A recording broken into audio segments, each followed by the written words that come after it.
The deaths of another 43 people who tested positive for coronavirus have been announced, a lower number than other recent daily death tolls, but figures recorded at the weekend do tend to be lower. It brings the total number of deaths across the UK to 42,632. This week, the government is to bring forward proposals on how to safely reduce the 2-metre social distancing rule in England. The Health Secretary Matt Hancock says any change would come alongside other safety measures. Here's our political correspondent, Chris Mason. The signs, they are a-changing. In the next few days, the government's expected to announce that from early next month, people in England won't have to keep 2 metres apart. The Health Secretary says a plan will be published allowing the distance to shrink alongside new measures to cut the risk of getting the virus. We've seen in lots of the retail that's opened, lots of shops, perspex screens. Obviously, you could be closer than 2 metres with a perspex screen and the risk of transmission is very, very low. Masks also make an impact, hence the rule that masks must be worn on public transport and in hospitals. Some unlikely takeaway venues have popped up under the existing restrictions, finding a way to make money and raise a glass while taking the necessary precautions. But many businesses, particularly those in hospitality, have been pleading with the government to ditch the 2-metre rule because they feared that without it going, reopening simply wouldn't be practical. And after months of the lights being off, the doors being locked, even the windows being boarded up, they're desperate to start the process of reopening.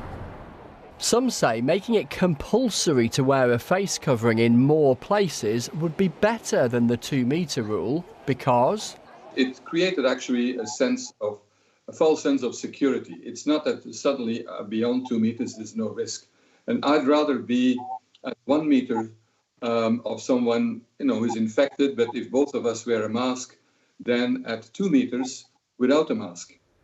Another idea, in addition to restaurants and pubs spacing us out, is making people leave their contact details in case a fellow customer turns out to be infected. But would Labour back a relaxation of the 2-metre rule? Yes, under certain circumstances. Infection rates are coming down, or they do appear to be plateauing. Hospitalisations are coming down. Death rates, thankfully, are coming down.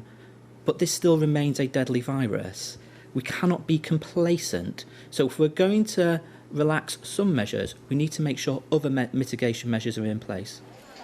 The return to normality won't be quick. Wherever you are, Scotland, Wales and Northern Ireland will choose the pace they move at. But what now looks imminent in England will feel like a big change. Chris Mason, BBC News. Let's take a look at some of today's other news. And the government will introduce new measures tomorrow to protect businesses critical to public health, such as pharmaceutical companies, from foreign takeovers. Changes to legislation would give ministers extra powers to intervene if a business involved in the response to a pandemic became susceptible to a takeover. Officials in Germany say the coronavirus reproduction, or R number, has jumped to almost 2.9. That means every person infected passes it to nearly 3 others. The increase has been caused by localised outbreaks, mostly in the northwest of Germany, where more than 1,000 people working at a meat processing plant have tested positive.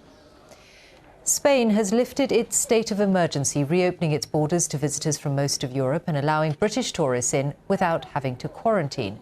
For 3 months, Spain has been under one of Europe's toughest lockdowns to stop the spread of coronavirus.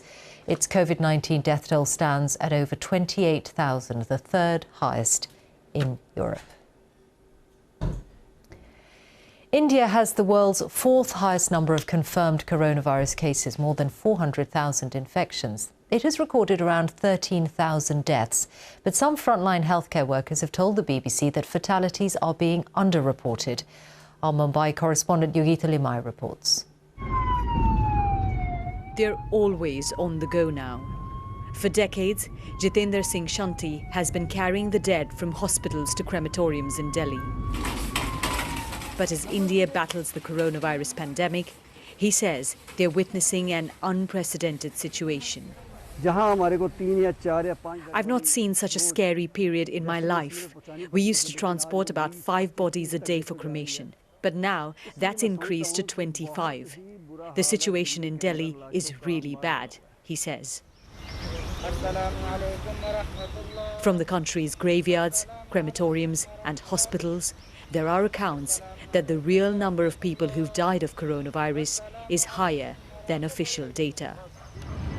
Frontline doctors from different parts of India have told the BBC there are many who are not being counted.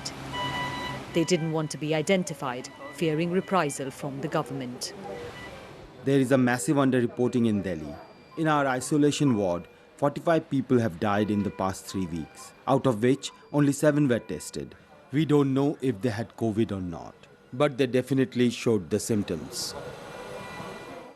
The deaths are happening because of coronavirus, but they show the patients died of comorbidities like hypertension or diabetes. And there are other examples. On the left is the positive test result of a man who died in Mumbai. On the right, the hospital's death certificate, which makes no mention of COVID-19. The hospital certificate says he died of respiratory failure, says his son, who didn't want to be named. They're not alone. This week, Mumbai and Delhi have added hundreds of previously unreported deaths to their data. But even so, it's mainly those who die in hospitals who are counted in official COVID numbers. In India, more than half of all deaths in urban areas don't take place in hospitals. They occur at home. In rural parts, that proportion is even higher. Many of these deaths are recorded with local authorities, but even during normal times, there are long delays, which are likely to be worse in the midst of a pandemic. There's 2 ways to look at it. I asked an expert who studied the reporting of deaths in India what he thought of the official numbers. How many deaths are occurring in India is probably vastly underestimated. So if you look, for example, at the million death study results on how many pneumonia deaths in adults occurred, if we just relied on the records from the urban reporting areas, there was about a 3 to 4-fold underestimation. And we think that for COVID, it's at least that. In a vast country with many layers of government, the true scale of the toll that coronavirus is taking in India might never be known. Yogita Lemay, BBC News, Mumbai.